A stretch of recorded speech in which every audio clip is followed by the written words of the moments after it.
ራሴ የተከበራችሁ የተወደዳችሁ የእግዚአብሔር ቤተሰቦች በቅድሚያ ክቡር አባታችን መላከ ሰላም መምህር ተክሌ ግዛቸው የሁለቱም አብያተ ክርስቲያናት ዋና አስተዳዳሪና እኛ የሁላችን የመንጋው ጠባቂ ክቡር መምህራችን ርዕሰ ደብር መምህር ኤፍሬም የደብራችን ስብከተ ወንጌል ክፍል አገልጋይ ክቡራን ሊቃውንተ ቤተ ክርስቲያን መምህራን፣ ካህናት፣ ዲያቆናት፣ ምዕመናን ወምዕመናት በዚህ ቅዱስ ስፍራ የተሰባሰባችሁ ሁላችሁም ባሰባሰበን በዚህ ቅዱስ ስፍራ ባበቃን በኃያሉ በልዑል እግዚአብሔር ፍጹም ሰላምታ ሰላም እላችኋለሁ። እንደምን አደራችሁ? እንደምን ቆያችሁ? ሕያው የሆነውን እግዚአብሔርን ቃል በምንነጋገርበት በዚህ ጊዜ በሰላምና በጤና አደረሰን አደረሳችሁ። ለዚህ ያደረሰን ቸርነቱ ምሕረቱ የበዛ መዓቱ የራቀ በቸርነቱ በምሕረቱ የሚጠብቀን ሲጠብቀን የማይለይ አምላካችን እግዚአብሔር ስሙ የተመሰገነ ይሁን። መርገመ ሥጋ መርገመ ነፍስ በባህሪያችን ጸንቶ የነበረ በእሷ ምክንያት እየጠፋልን የእናቱ የእናታችን የቅድስተ ቅዱሳን የድንግል ማርያም ስሟ የተመሰገነ ይሁን። የሁሉ ቅዱሳን መላእክት፣ ጻድቃን፣ ሰማዕታት፣ ደናግል፣ መነኮሳት፣ ሊቃውንትም በየማዕረጋቸው እንደየክብራቸው ስማቸው የተመሰገነ ይሁን። ታፈቅረኒኑ ፈድፋደ እምእሉ ከእነዚህ የበለጠ ትወደኛለህን? በዚህ ኃይለ ቃል መነሻነት ነው የምንነጋገረው። ከነዚህ በውስጥ ሁላችሁ አብልጠህ ትወደኛለህን? በዚህ ኃይለ ቃል መነሻነት የዕለቱን ወንጌል ጆሮአችን ይሰማል፣ ልባችንም ደግሞ ያስባል። ጆሮአችን እንዲሰማ ልባችን እንዲያስበው እግዚአብሔር ጆሮአችንንም ልባችንንም ይጠብቅልን። ይህንን ኃይለ ቃል የምናገኘው በዮሐንስ ወንጌል ምዕራፍ 21 ቁጥር 15 ጀምሮ እናገኘዋለን። አሁን የምንሰማው ሰፊ ጊዜ ስለሌለን በጣም አጭር ሰዓት ነው የምንሰማውና ስለዚህ የምትሄዱ ወዲያ ወዲህ የምትሉ ሁሉ ተረጋግታችሁ ትቀመጣላችሁ ማለት ነው እና በጉባኤ ጊዜ ነገረ እግዚአብሔር በሚነገርበት ጊዜ ወዲያና ወዲህ ማለት ልማድ ሊሆንብን አይችልም። ስለዚህ ተረጋግተን የእግዚአብሔርን ቃል ልንሰማ ያስፈልጋል። የእግዚአብሔር ቃል እግዚአብሔር በሚገኝበት ነው የሚነገረው። አሁን እኛ ብቻችንን አይደለን፣ እግዚአብሔርን በመካከላችን አለ። ምክንያቱም ስለ ቃሉ ስለ ስሙ አንድም ሁለትም ሆነን ስንሰባሰብ እግዚአብሔር በመካከላችን የሚኖር ስለሆነ እና ከነዚህ አብልጠህ ትወደኛለህን ያለ ጌታችን ኢየሱስ ክርስቶስ ነው። የተነገረው ደግሞ ለቅዱስ ጴጥሮስ ነው፣ ለሊቀ ሐዋርያት ለቅዱስ ጴጥሮስ። ቅዱስ ጴጥሮስ የሐዋርያት አለቃ፣ የሐዋርያት መሪ፣ የመንጋው ሁሉ መሪ ሆኖ የተሾመበት የወንጌል እንደተሾመ የሚነግረን እንደተሾመ የሚያስተምረን የወንጌል ክፍል ነው። ይሄ ክፍል እንግዲህ እንደምታውቁት ቅዱስ ጴጥሮስ በመጀመሪያ ጊዜ ፈጣን በመሆኑ የተጠቀመ በፍጥነቱም የተጎዳ ነው እና አንዳንድ ጊዜ ፈጣን መሆን ይጎዳል፣ ፈጣን መሆን ደግሞ ይጠቅማል። እንደሚታወቀው አሁን እንዳለነው እየሰማን እንዳለነው ሁሉ ወንጌልን ለመስማት ለማዳመጥ የፈጠንን ስንሆን ይህ ፍጥነታችን ይጠቅመናል ማለት ነው።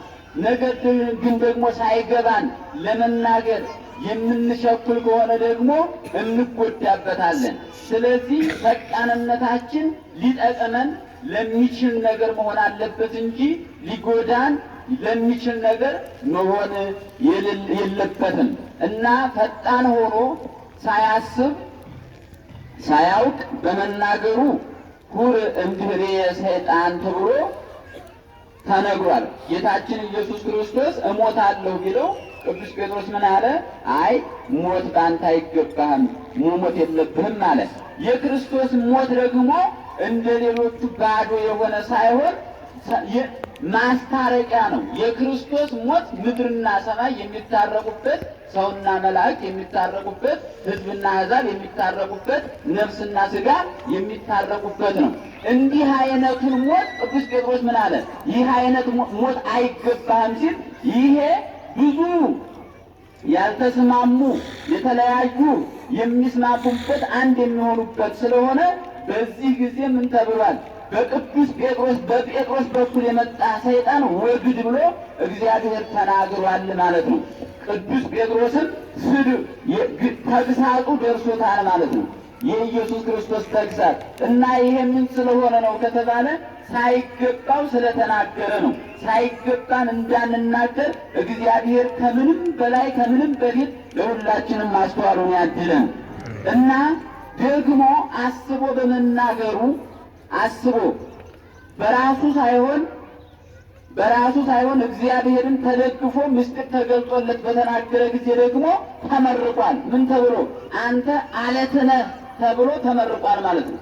ስለዚህ እንዲህ አይነት ሕይወት የነበረው ነው። ነገር ግን በመጨረሻ ብዙ ከተማረ በኋላ ክርስቶስን በሚገባ አውቋል። ፈቃደ እግዚአብሔርን ተከትሏል ማለት ነው። ከተማረ ካወቀ በኋላ አሁን አብዛኞቻችን ጋር የሚታየው ከመማራችን በፊት ሳይሆን ጥፋታችን ከተማርን በኋላ የበዛ እየሆነ ነው። አሁን የተቸገሩ ከመማራችን በፊት ያለው ነገር ባለማወቅ ስለሆነ ያንን እግዚአብሔር ላይ ፈርድብን ይችላል። የኔና የእናንተ ችግር ግን አሁን ችግር እየተፈጠረ ያለው አውደ ምሕረት እመጣለሁ፣ እማራለሁ፣ ወንጌል እሰማለሁ በሚለው ሰው ጥፋቱ በዝቷል ማለት ነው። አውቀን የምንሰራው ኃጢአት እግዚአብሔር ቸር ነው እያለ በኃጢአት ላይ ኃጢአትን አትስራ ነው የሚለው። ስለዚህ ካወቅን በኋላ የምንሰራው ኃጢአት የምንሰራው ክፉ ነገር ዋጋ የሚያስከፍለን ስለሆነ ቅዱስ ጴጥሮስ ካወቀ በኋላ መልካሙን ነገር ሁሉ እንደተከተለ በተለይም ደግሞ ጌታችን ኢየሱስ ክርስቶስ ጎልማሳ በሆንክ ጊዜ ወደምትፈልገው ትሄድ ነበረ፣ በሸመገልክ ጊዜ ግን ምን አለ? ወደማትፈልገው ትሄዳለህ ማለት ሽምግልና የተባለ አሁን የዚህ የሥጋዊ ሰውነት ሽምግልና አይደለም። ሽምግልና የተባለ ምንድን ነው ከተባለ በአእምሮ በበሰልክ ጊዜ፣ በእውቀት ፍጹም በሆንክ ጊዜ ወደማትወደው ትሄዳለህ። በመጀመሪያ ግን ሳታውቅ እየአእምሮ ዘትብሊ የምትናገሪውን ያ የናዝሬቱ ኢየሱስ እንደሆነ እኔ አላውቀውም ትል ነበረ።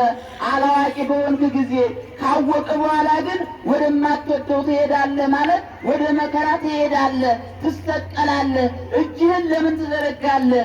ለመስቀል ትዘረጋለህ። ወደማትወደው ትሄዳለህ ነው ያለ።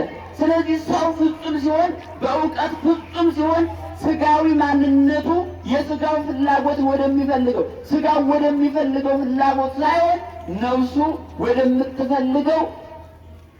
ነፍሱ ወደምትከብርበት ምን መሆን አለበት? መሄድ አለበት። ስለዚህ ሰው ካወቀ በኋላ እንደገና ወደ ታች መሆን ራስ ከሆነ በኋላ ሰው ጅራት መሆን የለበትም። ሰው ተማረ ማለት እኮ ምን ሆነ ማለት ነው? ራስ ሆነ ማለት ነው። ከክርስቶስ ጋር ሱታፌ አገኘ ማለት ነው። ከክርስቶስ ጋር ተዋሃደ ማለት ነው። ከክርስቶስ ጋር ከተዋሃደ በኋላ እንደገና ወደ ኋላ መመለስ የለበትም። ከክርስቶስ ጋር የተዋሃደ ከሰይጣን ጋር ለመዋሃድ እንደገና ኃጢአት መስራት የለበትም። ስለዚህም ቅዱስ ጴጥሮስ ከተማረ በኋላ ትክክለኛውን መንገድ ተከትሏል እና ጌታችን ኢየሱስ ክርስቶስ አሁን እንደነገርኳችሁ ከነዚህ የበለጠ ትወደኛለህን አለው። በመጀመሪያ ወእምድኅረ መሱ ይቤሎ እግዚእ ኢየሱስ ክርስቶስ ይላል። ቅዱስ ጴጥሮስን ጌታ ኢየሱስ ክርስቶስ ይህን ጥያቄ ያቀረበለት ምን ካሉ በኋላ ነው ይላል? ከተመገቡ በኋላ ነው ይላል። ምን ካሉ በኋላ? ከተመገቡ በኋላ። ጌታችን ኢየሱስ ክርስቶስ ከትንሣኤ በኋላ 3 ጊዜ ለደቀ መዛሙርቱ ተገልጦላቸዋል ማለት ነው። አንደኛው ከተገለጠበት ሶስተኛው ይሄ ዛሬው የመገባቸው አሁን ያነሳነው ሐሳብ ነው።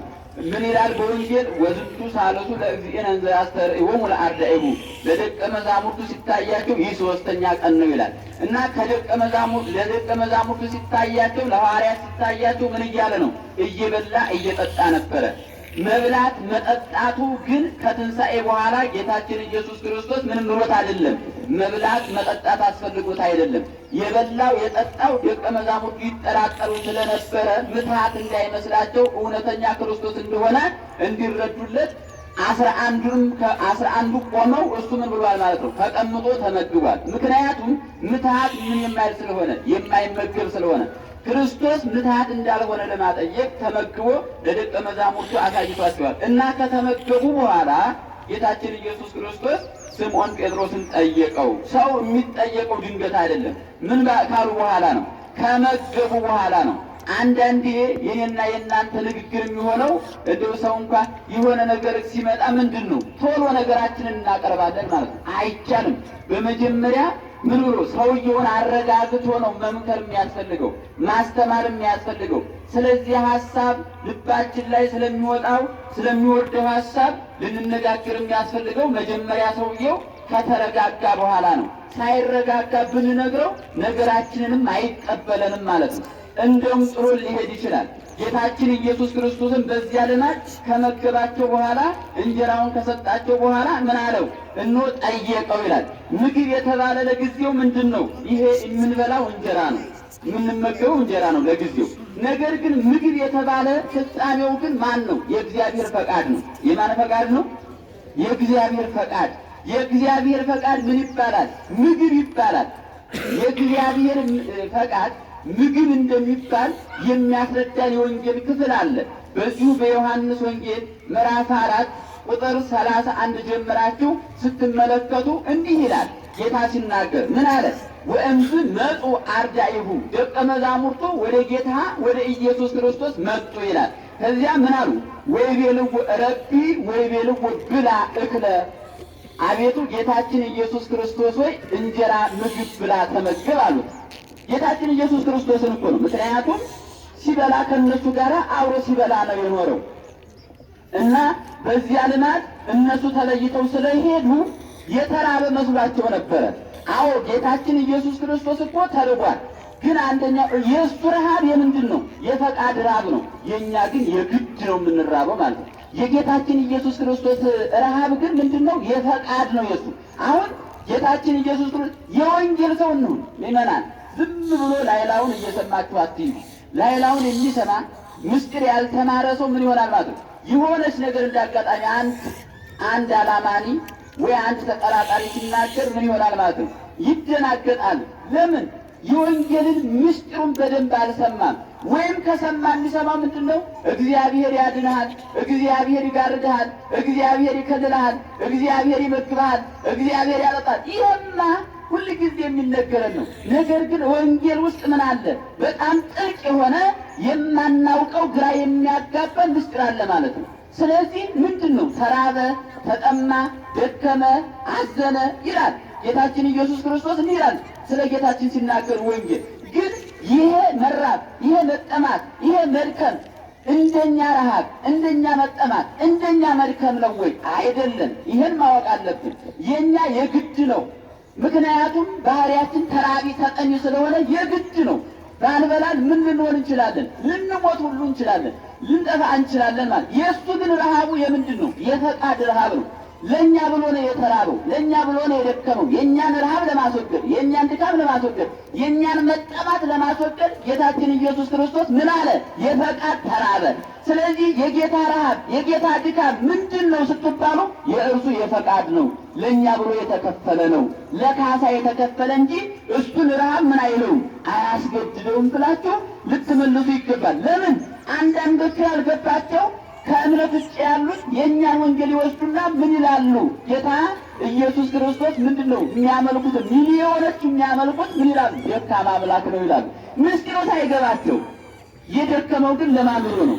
በፈቃዱ ለእኛ ብሎ ነው እንጂ እነሱ እንደሚያወሩት አይደለም። ይህንን ያልተረዳ ታዲያ አማኝ ሌላ አማኝ ሲነግረው፣ ከእምነት ውጭ ያለ ሰው ሲነግረው እንዲህ ለካ ደካማ ነው ይላል። ምስጢሩን ካልተረዳ። ስለዚህ ምን እላችሁ ፈልጌ ነው፣ ምስጢሩን ልንረዳ ያስፈልጋል ማለት ነው። እና ጌታችን ኢየሱስ ክርስቶስ ይበላ ስለነበረ ደቀ መዛሙርቱ ምን አሉት? አሁንም ብላ እርቦት ይሆናል አሉና እህል ብላ አሉት። ጌታችን ኢየሱስ ክርስቶስ በዚህ ጊዜ አንድ ነገር መለሰ። አንሰ ብየ መብልዕ ዘእበል ዘኢተአምርዎ አንትሙ አለ። እናንተ የማታውቁት ምግብ፣ እናንተ የምታውቁት እንጀራ ነው አላቸው። እናንተ የምታውቁት ዳቦ፣ ቆሎ፣ ሌላው ይሄ ምድር ላይ ያለውን ምግብ ሁሉ ነው የምታውቁት አለ። እናንተ የማታውቁት ግን እኔ የምመገበው ምግብ ሌላ አለ አለ። ከዚያ በኋላ ይሄን ስለነገራቸው እኛ ከምንበላው እንጀራ ውጪ ከምንበላው ከዚህ ከምድራዊ ከዚህ እሱ ከሰጠን ምግብ ውጪ ሌላ ምን ምግብ አለ አሉና ግራ ገባችሁ። እሺ እናንተስ ምን ይመስላችኋል? ይህ ወንጌል እንደ ሐዋርያት ቢተረክላችሁ ምን ትላላችሁ? እርሱ የማይበላው እንጀራ እና እኛ የማናውቀው እርሱ ግን ምን የሚለው የሚመገበው ምግብ ምን ይባላል? እስኪ እውነት እዚህ የወንጌል ክፍል ውስጥ ገብታችሁ አይታችሁታል? እናንተ የማታውቁት እኔ የምመገበው ምን አለኝ አለ፣ ሌላ ምግብ አለኝ አለ። ከዚያ በኋላ ይሄንን ግራ ስለገባቸው ግራ እንደተጋቡ ዝም ብሎ የሚሄድ አምላክ አይደለም፣ ምስጢሩን ሳይገልጥ ማለት ነው። የዚህ ዓለም መምህር ቢሆን አንዳንድ ጊዜ ምስጢሩ ረቆበት ጠፍቶበት ሊተወው ይችላል። እርሱ ግን ዘመኑ ጸጋ ወጽድቅ ወሞገሰ ሙሉ የሆነ የማይሰወረው ሁሉ በፊቱ የተገለጠ የሆነ አምላክ ምንም የማይሰወረው። ስለዚህ እንደተደናገሩ ግራ እንደተጋቡ ይሄዱ ዘንድ አይፈልግም ነበረ። ከዚያ በኋላ ምስጢሩን ሊገልጥላቸው ፈለገና ምን አለ? መብልዔሰ ከመ እግበር ፈቃዶ ለአቡየ ወከመ እፈጽም ግብሮ። እኔ የምመገበው ምግብ የአባቴን ፈቃድ መፈጸም ነው አለ። የምንን ፈቃድ? የአባቴን ፈቃድ መፈጸም ነው። አባቴ ያዘዘኝን ስራ ምን ማለት ነው? መስራት ነው። ምን አለኝ አባት? አሁን ደግሞ እኔ በነገራችን ላይ ወንጌሉ ከዚህ እዚህ አይለቀንም እኮ እያንዳንዷ ምን አላት? ማብራሪያ አላት። አሁን አባት ያዘዘኝ ሲል ወልድ እንደማን? እንደ ታናሽ ሆኖ ታዛዥ ሆኖ አይደለም። እርስ በርሳቸው ምን የለባቸውም፣ አንዱ የሚበልጥ ሌላው የሚከተል መቀዳደም የለባቸውም። ስለዚህ ስለ መቀዳደም አሁን እንዳላስተምራችሁ ጊዜ የለኝም ማለት ነው። ግን ይሄንን በምስጢረ ሥላሴ ጊዜ ምስጢረ ሥላሴን በምናስተምርበት ጊዜ ባመጣው ደስ ይለኛልና እዚያ ላይ ጠብቁ። እና የአባቴን ትእዛዝ መፈጸም ነው አለ። የኔ ምግብ የአባቴን ትእዛዝ መፈጸም ነው አለ። ስለዚህ አሁን ላሳያችሁ የፈለኩት እዚያ ምንድን ነው? የእግዚአብሔርን ፈቃድ መፈጸም ምን ይባላል? ምግብ በሉ እንጂ ምን ይባላል? ምግብ። ጌታችን ኢየሱስ ክርስቶስ እንደገለጠው የእግዚአብሔርን ፈቃድ መፈጸም ምን ተብሏል? ፈቃድ ተብሏል። ስለዚህ ከመገባቸው በኋላ ማንን ጠየቀው አለ? ቅዱስ ጴጥሮስን ጠየቀው። ምን ካላቸው በኋላ ከመገባቸው ምግብ የተባለ ለጊዜው ምንድን ነው? ያ ቆርሶ የሰጣቸው ባርኮ የሰጣቸው እንጀራ ነው። ምግብ የተባለ ግን 3 ዓመት ከ3 ወር ያስተማራቸው የማን ፈቃድ? የእግዚአብሔር ፈቃድ ነበረ። ስለዚህ ፈቃዱን ሁሉ ካሳወቃቸው በኋላ 3 ዓመት ከ3 ወር ምን ካላቸው በኋላ ፈቃዱን ካሳያቸው በኋላ እና ተነስቶ ደግሞ ትንሣኤውን ምን ካለላቸው ካረጋገጠላቸው በኋላ ፈቃዱን ካሳያቸው በኋላ ቅዱስ ጴጥሮስን ምን አለው? ትወደኛለህን ብሎ ጠየቀው። ትወደኛለህን? በደንብ አስተውሉ። እያንዳንዷ የወንጌል ክፍል ምንድን ነው? እንኳን ሌላው አረፍተ ነገሩ ይቅርና ምኑ አለው? አንዱ ቃልና አንዷ ፊደል ምን አላት? ዋጋ አላት። እያንዳንዷ ትተረጎማለች። ምእመናን፣ አዎ ለእናንተ በጣም እንዲህ አይነት ጠጠር ያለ ትምህርት እንደሚጠጥራችሁ እናውቃለን። ግን እኛ የምንማረው ሁል ጊዜ የሰማነውን ምን ለማለት አይደለም፣ ይዘን ለመኖር አይደለም። መማር ማለት የከበደውን ምን ማለት ነው? ማቅለል። በሉ እስኪ የከበደውን ምን ማለት? ማቅለል ነው። ስለዚህ የከበዳችሁ መቅለል አለበት እና ምንድነው ያለው? ትወደኛለህን ብሎ ይችን ብቻ አይደለም የተናገረው። ምን አለበት? ከነዚህ ምን ብለህ አብልጠህ ትወደኛለህን? ምን የምትል ቃል አለች ማለት ነው? አብልጠህ የምትል ቃል አለች ማለት ነው። ምን ማለት ነው ይሄ? ከነሱ የበለጠ እኔን ውደደኝ፣ ተው እነሱን እንዲያው በመጠኑ አድርግ ማለት ነው ወይ? እዚህ ላይ ስትመለከቱ ከነዚህ ይልቅ ነው አይደለ ያለ ክርስቶስ። ከነዚህ ይልቅ ማለት አይ እነዚህን በመጠኑ ውደድና እኔን የበለጠ አድርገኝ ማለቱ ነው ወይ ክርስቶስ? አይደለም። ፍቅር ስንት ወገን ነው? ሁለት ወገን ነው። ስንት ወገን ነው? ሁለት ወገን ነው። ሁላችሁ እሺ፣ ምን ንገሩ። ይሄ ወንጌል በጣም ብዙ ጊዜ ተተርኳል፣ በጣም ብዙ ጊዜ ተነግሯል። ስንት ወገን ነው አልኳችሁ? ፍቅር ሁለት ወገን።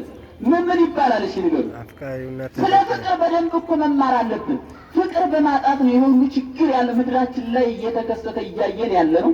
በጣም ለዓይናችን ለጆሮአችን የሚከብድ ነገር፣ ምነው ባላየሁት ምነው ባልሰማሁት የምንለው ነገር ከምን የመጣ ነው? ፍቅር ከማጣት የተነሳ ነው። ስለዚህ ስለ ፍቅር በደንብ አድርገን ምን ማለት ያስፈልጋል? መማር ያስፈልጋል ማለት ነው። ስለዚህ ፍቅር ሁለት ወገን ነው። ምንድነው? አንደኛው ፍቅረ ቢጽ ነው። እስቲ ፍቅረ ቢጽ በሉ፣ እንድትይዙት እኮ ነው። ፍቅረ ቢጽ በሉ። ሁለተኛው ደግሞ ፍቅረ እግዚአብሔር በሉ። ስለዚህ ወደ አማርኛ ሲመጣ ጓደኛን መውደድና ማንን መውደድ? እግዚአብሔርን መውደድ። ሰውን መውደድና ማንን መውደድ? እግዚአብሔርን መውደድ። ሁለት ነው ማለት ነው። ስለዚህ ከነዚህ አብልጠህ ትወደኛለህን ሲል ምን ማለቱ ነበር? ከዚህ ሰውን ከመውደድ ማንን መውደድ ይበልጣል? እግዚአብሔርን መውደድ። እና እግዚአብሔርን መውደድ ደግሞ የሚገኝ ምንድነው? በቀላል ስላልሆነ ከምን ተነስቶ ነው እግዚአብሔርን መውደድ የሚገኘው? ጓደኛን ሰውን ከመውደድ የተነሳ ስለሆነ፣ ስለዚህ ሰውን ሁሉ ወዶ እግዚአብሔርን ወደ መውደድ መድረስ ምን በጣም ከባድ ስለሆነ ታላቅነቱን ቀዳሚነቱን ሲያይ ነው እንጂ እነሱንም ፍጹም ፍቅር ውደዳቸው እኔንም ምን በለኝ ማለት ነው ትወደኛለህን ብሎ ጠይቆታል ማለት ነው። እና በዚህ ጊዜ ቅዱስ ጴጥሮስ ምን አለ? ወይቤን እወ አለ። እኔ እዚህ ላይ አንድ የምትረዱት ነገር፣ አሁን ቅዱስ ጴጥሮስ የቅዱስ ጴጥሮስ ሀሳብ ጠፍቶት ነው የጠየቀው? ጌታ ኢየሱስ ክርስቶስ ጠፍቶት ነው የጠየቀው? የቅዱስ ጴጥሮስን ልብ አያውቀውም ወይ? መጽሐፍ እንዲህ ይላል። መጽሐፍ በዚህ በዮሐንስ ወንጌል ምዕራፍ 2 ላይ ጌታችን ኢየሱስ ክርስቶስ ውሃውን ወደ ወይን ከለወጠ በኋላ ብዙ ሰዎች አመኑበት ይላል። ከዚያ ወእግዚ ኢየሱስ ክርስቶስ የአምኖሙ፣ ጌታችን ኢየሱስ ክርስቶስ ግን ምን አላላቸውም? አላመናቸውም። ምን ይላል? እስመ ለሊሁ የአምሮ ለሰብ፣ እሱ የሰውን ልቡናውን ምን ይለዋልና ያውቀዋልና ልቡናቸው ላይ ብዙ ችግር እንዳለ ስላወቀ ኢየሱስ ግን ምን አላላቸውም ይላል? አላመናቸውም ይላል። ስለዚህ ጌታ ኢየሱስ ክርስቶስ ይላል ገና የሚደረገውን ከመደረጉ አስቀድሞ ምን ይላል? ያውቃል ማለት ነው። ለምን ጠየቀ ታዲያ ብላችሁ እናንተ ወንጌል መርምራችኋል ወይ? አይታችሁታል ወይ? ምንድነው ምስጢሩ ብላችሁ አይታችኋል? እና እግዚአብሔር ምን ይላል? ሌላ ምስጢር ሊገልጥና ታላቅ ስጦታ ሊሰጥ ሲፈልግ እግዚአብሔር ምን ይሆናል? ይጠይቃል ማለት ነው። እና ምስጢሩ ግን ዋናው ምስጢር የማያውቅ ስጋን በመጀመሪያ ከተዋህዶ በፊት አላዋቂ ስጋን እንደ ተዋሃደ ለማጠየቅ ምን ይላል? ሁሉ ጊዜ እያወቀ ሁሉ ምን ይላል? ይጠይቅ ነበረ። እያወቀ ሁሉ ይጠይቃል። ለምንድን ነው ምስጢሩ ሲባል በመጀመሪያ አላዋቂ የነበረ ስጋን እንደ ተዋሃደ ለማጠየቅ። ለምን እንደዚህ ይላል? እንዴት እንደዚህ ይታሰባል ካላችሁ ደግሞ ምን ይሉ ነበረ? የለም ይህንን አላዋቂ የሆነውን ስጋ አይደለም የተዋሃደው ይሉና መናፍቃኑ ምን ይሉ ነበረ? ከሰማይ ስጋ አዞ መጣ ይሉ ነበረ። በቅድምና ምን ነበረ? ስጋ ነበረ የሚሉ ስላሉ ለእነዚያ መልስ እንዲሆን ነው። ስጋ አላዋቂ ስጋን በመጀመሪያ እንደተዋሃደ ለማጠየቅ፣ እውነተኛ የእመቤታችንን ስጋ የእመቤታችን ነፍስ እንደተዋሃደ ለማጠየቅ ይህንን ይናገር ነበረ። እና ቅዱስ ጴጥሮስ ከእነዚህ የበለጠ ትወደኛለህን ሲል በመጀመሪያ ሲጠይቀው ወይቤ እወ አለ። አዎ አለ። ይሄ የምንድን ነው? የአፍ ምስክርነት ነው። የምን ምስክርነት? የአፍ ምስክርነት። ስለዚህ የአፍ ምስክርነት አስፈላጊ እንደሆነ በዚህ እንረዳለን። በመጀመሪያ ቅዱስ ጴጥሮስ የመለሰው መልስ ነው ማለት ነው። እና ወንጌል እንደሚነግረን ሐዋርያው ቅዱስ ጳውሎስ እንደተናገረው ምን ይላል? በዚህ በሮሜ መልእክት ምዕራፍ 10 ቁጥር 9 ላይ ኢየሱስ ክርስቶስ ጌታ እንደሆነ በልብህ ብታምን በአፍህ ብትመሰክር ምን ትሆናለህ አለ። እነሆ ትድናለህ ተብሎ ስለተነገረ ሲጠይቀው ቅዱስ ጴጥሮስ ምን አለ? እዎ አዎ ብሎ ተናገረ፣ መለሰ ማለት ነው። ከዚያ በኋላ የቅዱስ ጴጥሮስ በጣም የተማረና አሁን ላይ የበቃ መሆኑ የሚያስረዳው ምንድን ነው? በመጨረሻ ላይ ደግሞ ምን አለ? የልቡን ደግሞ ሲናገር እንደምወድህ ማን ታውቃለህ አለ። አንተ ታውቃለህ። ምን እነግርሃለሁ? የልቤንማ አንተ ታውቀው የለምን ሲል እንደምወድህ እኔ ሳልሆንም ማውቀው ማን ታውቃለህ? አንተ ታውቃለህ ብሎ ተናገረ። አሁን ደግሞ ምን መሰከረ ማለት ነው? የልቡን መሰከረ ማለት ነው። ስለዚህ ምን ሆነ? አሁን ቅዱስ ጴጥሮስ ሙሉ ሆነ። በአፉም መሰከረ፣ በልቡም አምኗል። እንደማምን በልቤ እንደማምን አንተ ታውቃለህ አለ። በአንደበቱም መሰከረው። ሁለቱም ተባበረለት ማለት ነው። አሁን ይሄንን መለሰ። ይሄንን ስለመለሰ ጌታ ኢየሱስ ክርስቶስ 3 ጊዜ ነው የጠየቀው እና ለመጠቅለል 3 ጊዜ ጠይቆታል። ቅዱስ ጴጥሮስ 3 ጊዜ እንደምወድህ አንተ ታውቃለህ፣ አዎ እወድሃለሁ፣ አዎ እወድሃለሁ፣ አዎ እወድሃለሁ፣ አዎ እወድሃለሁ አለና ከዚያ በኋላ ደግሞ 3 ጊዜ እንደምወድህ አንተ ታውቃለህ፣ እንደምወድህ አንተ ታውቃለህ፣ እንደምወድህ አንተ ታውቃለህ ብሎ ተናግሯል። እና ይሄንን የፍቅር እጅ መንሻ ለማን አቀርቧል? ለጌታ ለኢየሱስ ክርስቶስ አቀርቧል ማለት ነው። ስለዚህ ይሄንን የፍቅር እጅ መንሻ እግዚአብሔር አይቶ ምን ብሎታል? እንሆ ሾሞታል ማለት ነው። ምን ብሎታል? ሾሞታል። ስለዚህ እንደዚህማ ፍቅር እንደዚህ ከሆነ ፍቅር ያለው ሰው ለምን ይገባል አለ ክርስቶስ? ለሹመት ይገባል አለ። እና ለሹመት የሚገባው ምን ያለው ነው ሲባል ፍቅር ያለው ነው። ቅዱስ ጴጥሮስ 3 ጊዜ አፈቅርሃለሁ፣ እወድሃለሁ፣ እወድሃለሁ ስላለ ይህንን እንደ እጅ መንሻ እንደ አምሃ አድርጎ ምን ብሎታል? ሾሞታል። ሲሾመው ምንድን ነው? በጎቼን ጠብቅ፣ ግልገሎቼን ጠብቅ፣ ጠቦቶቼን ጠብቅ ብሎ ነግሮታል። ለጊዜው በጎች የተባሉ ማን ናቸው? ሐዋርያት ናቸው። ጠቦት የተባሉ እነማን ናቸው? 70 አርድእት ናቸው። እና ግልገሎች የተባሉ ደግሞ 36ቱ ምን ቅዱሳት አንስት ናቸው ለጊዜው። ኋላ ግን መላውን ምን በል ማለቱ ነው? ጠብቅ ተብሎ እረኝነትን መጠበቅን የማን ገንዘብ ነበረ? መጠበቅ የማን ገንዘብ ነው? የጌታ የኢየሱስ ክርስቶስ ምኑ ነው? ገንዘቡ ነው። ገንዘቡ እንደሆነ በዮሐንስ ወንጌል ምዕራፍ 10 ላይ አነ ውእቱ ኖላዊ ፌር፣ እውነተኛ እረኛ እኔ ነኝ ያለ እውነትም እውነተኛ እረኛ በስጋ የተጎዱትን በምን የሚያድን በተአምራት የሚያድናቸው በነፍስ የተጎዱትን እያስተማረ በነፍስ እነሆ የሚጠቅማቸው የሚረዳቸው የሚያስብላቸው እውነተኛ እረኛ ስለ በጎቹ ስለኛ ስለ ምእመናን ስለኛ ሰውነቱን ለሕማም ለሞት አሳልፎ የሰጠ እውነተኛ ኢየሱስ ክርስቶስ እረኝነቱን ይህን ጠብቆቱን ለማን ሰጠው?